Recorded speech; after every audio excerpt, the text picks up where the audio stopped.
ನಮಸ್ಕಾರ ಎಲ್ಲರಿಗೂ. ಇವತ್ತು ನಾವು ಪ್ರಧಾನಮಂತ್ರಿ ಕಿಸಾನ್ ಮಾನ್ ಧನ್ ಯೋಜನಾ PMKMDY ಸ್ಕೀಮ್ ಇದನ್ನು ಇವತ್ತು ಅರ್ಥ ಮಾಡ್ಕೊಳ್ಳೋಣ. ಇದು ಒಂದು ಸೆಂಟ್ರಲ್ ಸೆಕ್ಟರ್ ಸ್ಕೀಮ್ ಆಗಿದೆ. ಅಂದರೆ ಎಲ್ಲ ಹಣವನ್ನು ಸೆಂಟ್ರಲ್ ಗೌರ್ಮೆಂಟ್ ಪಾವತಿ ಮಾಡುತ್ತೆ. ಈ ಸ್ಕೀಮು 2019ರಲ್ಲಿ ಲಾಂಚ್ ಆಗಿತ್ತು. ಇದು ministry of agriculture and farmers welfare ಈ ಮಿನಿಸ್ಟ್ರಿ ಅಡಿಯಲ್ಲಿ ಕೆಲಸವನ್ನು ಮಾಡುತ್ತದೆ. ಯಾಕೆ ಈ ಸ್ಕೀಮನ್ನು ಲಾಂಚ್ ಮಾಡಿದರು? ಯಾಕೆ ಅಂದರೆ ವಯಸ್ಸಾದವರಿಗೆ ರಕ್ಷಣೆಯನ್ನು ಕೊಡೋದಕ್ಕೆ ಮತ್ತು ಸಾಮಾಜಿಕ ಭದ್ರತೆಯನ್ನು ಕೊಡೋದಕ್ಕೆ ಅಂತ ಹೇಳಿ ಈ ಸ್ಕೀಮನ್ನು ಲಾಂಚ್ ಮಾಡಿದ್ದಾರೆ. ಇಲ್ಲಿ ಒಂದು ಪ್ರಶ್ನೆ ಹುಟ್ಕೊಳ್ಳುತ್ತೆ, ಏನು ಅಂತಂದರೆ ಇನ್ನು ಎಲ್ಲ ವೃದ್ಧಾಪ್ಯಗಳಿಗೆ ಈ ಯೋಜನೆ ಸಿಗುತ್ತಾ ಅಂತ ಹೇಳಿ. ಅದಕ್ಕೆ ಉತ್ತರ ಇಲ್ಲ. ಇದು ಕೇವಲ ಸ್ಮಾಲ್ ಆ್ಯಂಡ್ ಮಾರ್ಜಿನಲ್ ಫಾರ್ಮರ್ಸ್ ಅಂದರೆ ಸಣ್ಣ ಮತ್ತು ಕನಿಷ್ಠ ರೈತ ಅನ್ನೋರಿಗೆ ಮಾತ್ರ ಸಿಗೋದು. ಹಾಗಿದ್ರೆ ಯಾರು ಇವರು? ಕನಿಷ್ಠ ರೈತರು ಅಂದರೆ ಅವರ ಹತ್ರ 1 ಹೆಕ್ಟೇರ್ವರೆಗೂ ಭೂಮಿ ಇರುತ್ತೆ. ಅದೇ ಸಣ್ಣ ರೈತರು ಅಂದರೆ 1 ಹೆಕ್ಟೇರಿಂದ 2 ಹೆಕ್ಟೇರ್ವರೆಗೂ ಇದ್ದರೆ ಭೂಮಿ, ಅವರನ್ನು ಸಣ್ಣ ರೈತ ಅಂತ ಹೇಳಿ ವ್ಯಾಖ್ಯಾನವನ್ನು ಮಾಡ್ತೀವಿ. ಸೊ ಹಾಗಾಗಿ ಇಲ್ಲಿ ಯಾರ್ಯಾರು ಎಲಿಜಿಬಲ್ ಆಗಿರ್ತಾರೆ ಅಂತ ಅಂದರೆ ಯಾರ ಹತ್ರ ಲ್ಯಾಂಡು 2 ಹೆಕ್ಟೇರ್ವರೆಗೂ ಇರುತ್ತೆ. 1 ಹೆಕ್ಟೇರ್ ಅಂದರೆ ಆಲ್ಮೋಸ್ಟ್ 2.5 ಎಕರೆವರೆಗೂ ಆಗುತ್ತೆ. ಸೊ ಹಾಗಾಗಿ ಯಾರ ಹತ್ರ 5 ಎಕರೆವರೆಗೂ ಇರುತ್ತೆ ಲ್ಯಾಂಡು, ಅವರು ಇಲ್ಲಿ ಎಲಿಜಿಬಲ್ ಆಗ್ತಾರೆ. ಅದರ ಜೊತೆಗೆ ಅವ್ರ ವಯಸ್ಸು ಕೂಡ 18ರಿಂದ 40ರವರೆಗೆ ಇರಬೇಕು. ಇಲ್ಲಿ ಯಾರು ಈ ಫಂಡನ್ನು ಮ್ಯಾನೇಜ್ ಮಾಡ್ತಾರೆ ಅಂದರೆ ಲೈಫ್ ಇನ್ಶೂರೆನ್ಸ್ ಕಾರ್ಪೊರೇಷನ್ ಅವರು ಇಲ್ಲಿ ಬರುವಂಥ ಫಂಡನ್ನು ಅವರು ಮ್ಯಾನೇಜ್ ಮಾಡ್ತಾರೆ.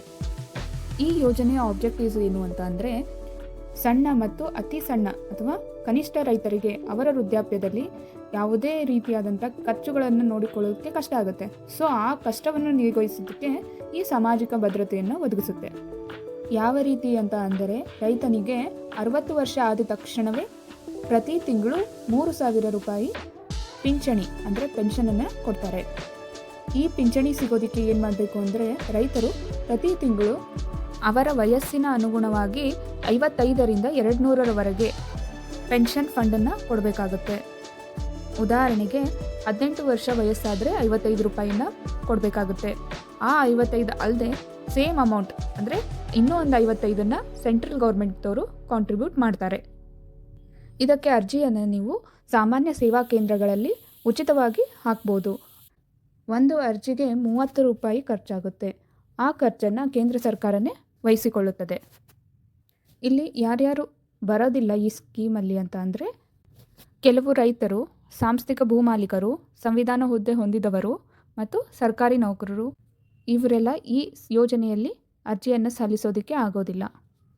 ಎಲ್ಲ ಸಣ್ಣ ಮತ್ತು ಅತಿ ಸಣ್ಣ ರೈತರು ಇದರಲ್ಲಿ ಇನ್ಕ್ಲೂಡ್ ಆಗೋದಿಲ್ಲ. ಯಾಕೆಂದರೆ ಯಾರಾದರೂ ಬೇರೆ ಯಾವುದಾದ್ರೂ ಶಾಸನಬದ್ಧ ಸಾಮಾಜಿಕ ಭದ್ರತಾ ಯೋಜನೆಯಲ್ಲಿ ರಿಜಿಸ್ಟರ್ ಆಗಿದ್ದರೆ ಅವರು ಈ ಸ್ಕೀಮ್ ಅಂಡರ್ ಬರೋದಿಲ್ಲ.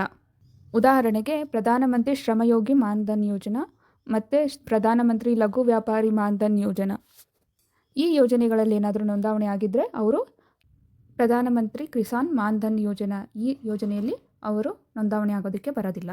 ಮಾಜಿ ಅಥವಾ ಪ್ರಸ್ತುತ ಸಂವಿಧಾನಿಕ ಹುದ್ದೆಗಳಲ್ಲಿ ಯಾರಾದರೂ ಇದ್ದರೆ ಅವರು ಈ ಯೋಜನೆಯಡಿ ನೋಂದಾವಣೆ ಆಗೋದಕ್ಕೆ ಆಗಲ್ಲ. ಅದೇ ರೀತಿ MP ಆಗಿರ್ಬೋದು, MLA ಆಗಿರ್ಬೋದು, ಮೇಯರ್ಸ್ ಆಗಿರ್ಬೋದು, ಪಂಚಾಯಿತಿ ಅಧ್ಯಕ್ಷರಾಗಿರಬಹುದು, ಕೇಂದ್ರ ಮತ್ತು ರಾಜ್ಯ ಸರ್ಕಾರದ ನಿವೃತ್ತ ಅಧಿಕಾರಿಗಳಾಗಿರ್ಬೋದು, doctors, engineers, lawyers, chartered accountants, architects ಇವರು ಯಾರು ಈ ಯೋಜನೆಯಲ್ಲಿ ನೋಂದಾವಣೆ ಆಗೋದಕ್ಕೆ ಆಗಲ್ಲ. ಅದೇ ರೀತಿ ಯಾವುದೇ ಒಬ್ಬ ವ್ಯಕ್ತಿನೂ ಇನ್ಕಮ್ ಟ್ಯಾಕ್ಸನ್ನು ಪೇ ಮಾಡಿದ್ರೆ ಅವರು ಈ ಸ್ಕೀಮಲ್ಲಿ ನೋಂದಾವಣೆ ಮಾಡೋದಕ್ಕೆ ಆಗೋದಿಲ್ಲ.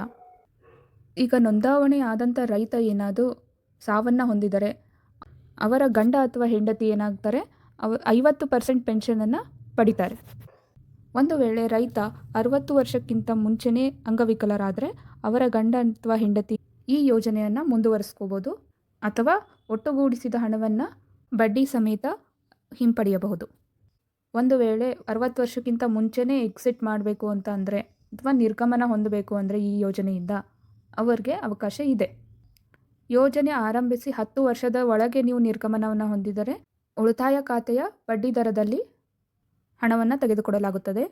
ಅದೇ ಒಂದು ವೇಳೆ 10 ವರ್ಷ ಆದ ಮೇಲೆ ನಿರ್ಗಮನವನ್ನು ಹೊಂದಿದರೆ ಪೆನ್ಷನ್ ಫಂಡಿಂದ ಬಂದಂಥ ಬಡ್ಡಿ ಅಥವಾ ಉಳಿತಾಯ ಖಾತೆ ಬಡ್ಡಿ ಯಾವುದರಲ್ಲಿ ಹೆಚ್ಚು ಯಾವುದಿರುತ್ತೋ ಆ ಬಡ್ಡಿ ದರವನ್ನು ಸೇರಿಸಿ ರೈತರಿಗೆ ಕೊಡಲಾಗುತ್ತದೆ. ಇದಿಷ್ಟು ಇನ್ಫಾರ್ಮೇಷನ್ ಪ್ರಧಾನಮಂತ್ರಿ ಕಿಸಾನ್ ಮಾನ್ಧನ್ ಯೋಜನೆ ಬಗ್ಗೆ. Thank you. ಪ್ಲೀಸ್ ಈ ಚಾನಲನ್ನು ಶೇರ್ ಮತ್ತು ಸಬ್ಸ್ಕ್ರೈಬ್ ಮಾಡಿ, ಹಾಗೆ ಲೈಕ್ ಬಟನನ್ನು ಒತ್ತಿರಿ. ಧನ್ಯವಾದಗಳು.